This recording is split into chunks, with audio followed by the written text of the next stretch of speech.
Dilê min tuyî ronahiya çavê min, kezeba min tuyî jiyana canê min.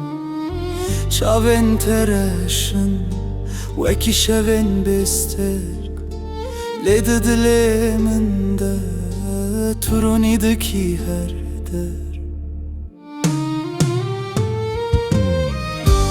Ez te hez dikim yarê min delal, evîna min tuyî heta hetayê emal.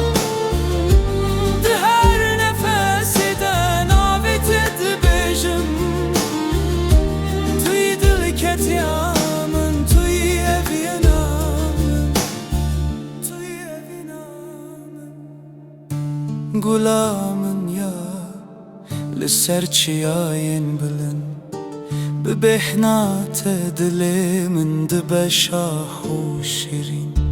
Dema tukenî roj derdikeve ji nû ve, bê te dinya sare tarî û bêdenge, tarî û bêdenge.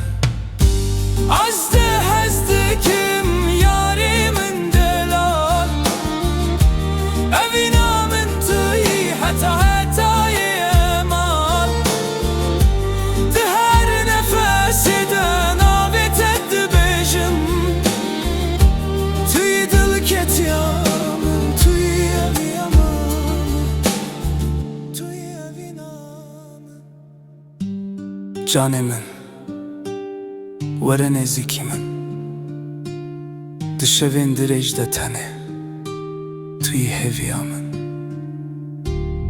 Ji te hez dikim heta dawiya jiyanê, yarê min, tuyî mala min, tuyî warê min.